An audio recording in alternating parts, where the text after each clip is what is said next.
Hello friends, अस्सलाम वालेकुम। आज का जो हमारा टॉपिक है रायोटिंग एंड एफरे। रायोटिंग सेक्शन 146 से 148 तक है और एफरे 159 160। 146 सेक्शन देखते हैं कि व्हेन एवर फोर्स और violence is used by an unlawful assembly और by any member thereof in prosecution of the common object of such assembly, every member of such assembly is guilty of the offence of rioting. जिसमें कहता है कि force और violence इस्तेमाल करें unlawful assembly. Unlawful assembly क्या होता है? जिसमें 5 से ज़्यादा मेंबर्स हों, ठीक है, और उनका कॉमन ऑब्जेक्ट एक ही हो। कहता है कि या अनलॉफुल असम्बली या उनमें से कोई एक मेंबर फोर्स और वायलेंस इनका यूज़ करे और उस असम्बली का कॉमन ऑब्जेक्ट एक होना चाहिए, तो वो हर एक मेंबर रायोटिंग के लिए गिल्टी होगा कि उन्होंने रायोटिंग की है। रायोटिंग फसाद को कहते हैं, ठीक है। फिर इसके इंग्रेडिएंट्स देख लेते हैं कि यूज़ ऑफ फोर्स और वायलेंस। फोर्स और यानी कि फोर्स और वायलेंस इस्तेमाल किया हो, लेकिन वो फोर्स और वायलेंस डायरेक्टली इस्तेमाल हुआ हो। फिर नेक्स्ट कहता है बाय अनलॉफुल असेंबली और एनी मेंबर, वो जो फोर्स और वायलेंस इस्तेमाल हो वो अनलॉफुल असेंबली इस्तेमाल करे या कोई भी मेंबर इस्तेमाल करे इन प्रोसिक्यूशन ऑफ कॉमन ऑब्जेक्ट, यानी कि कॉमन ऑब्जेक्ट उन सब का एक कॉमन ऑब्जेक्ट होना चाहिए, एक ही ऑब्जेक्ट होना चाहिए, जो कि सेक्शन 149 के अंदर बताया हुआ है। अब इन रायोटिंग की पनिशमेंट देख लेते हैं। सेक्शन 149 पनिशमेंट फॉर रायोटिंग में कहता है कि whoever is guilty of rioting shall be punish with imprisonment for 2 years imprisonment होनी चाहिए या फ़ाइन होना चाहिए या दोनों चीज़ें होनी चाहिए।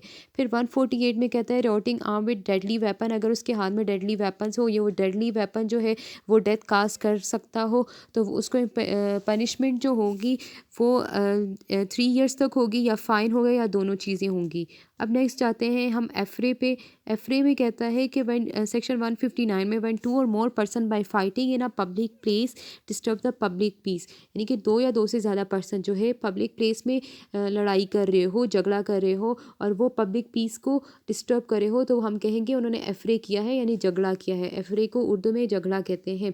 फिर एफरे के जो है इंग्रेडिएंट्स 2 और मोर पर्सन होने चाहिए और वो जो पब्लिक प्लेस में वो डिस्टर्बेंस क्रिएट करे, डिस्टर्बेंस और पब्लिक प्लेस में होनी चाहिए और वो डिस्टर्बेंस किससे रिलेटेड हो, यानी कि ब्रीच ऑफ पीस हो सकता है या असल्ट हो सकता है, ठीक है।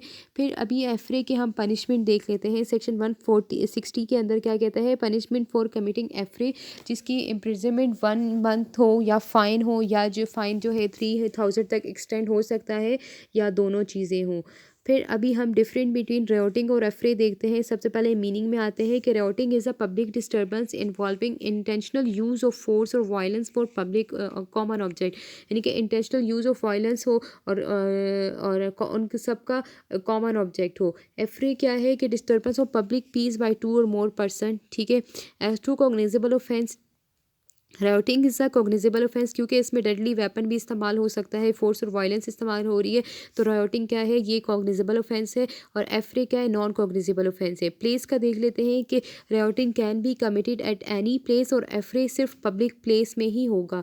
नंबर ऑफ पर्सन देखते हैं। रायोटिंग रिक्वायर्स 5 और more person while affray requires only 2 और मोर पर्सन। फिर नेक्स्ट पनिशमेंट की रायोटिंग की जो है 2 ईयर्स इम्प्रिजनमेंट है और फाइन है और बोथ है, और एफरे में 1 मंथ इम्प्रिजनमेंट है, फाइन है और बोथ है। As to enhancement of punishment, अगर पनिशमेंट इन्हेंस हो रही है तो वो रायोटिंग में हो रही है सेक्शन 148 के अंदर, जिसमें डेडली वेपन हो, और एफरे में ऐसी कोई प्रोविजन नहीं दी गई, ठीक है। ऑब्जेक्ट देख लेते हैं कि रायोटिंग का ऑब्जेक्ट क्या है? कि यूज़ ऑफ फोर्स और वायलेंस है, और एफरे में सिर्फ क्या है? कि डिस्टर्ब द पब्लिक पीस, यानी कि इनका सिर्फ ऑब्जेक्ट ये है कि वो पब्लिक पीस को डिस्टर्ब करे, जबकि रायोटिंग में यूज़ ऑफ फोर्स और वायलेंस इनका ऑब्जेक्ट है। तो उम्मीद है आपको ये लेक्चर समझ में आएगा। प्लीज़ मेरा चैनल लाजमी सब्सक्राइब करें, मुझे फ़ीडबैक लाजमी दें।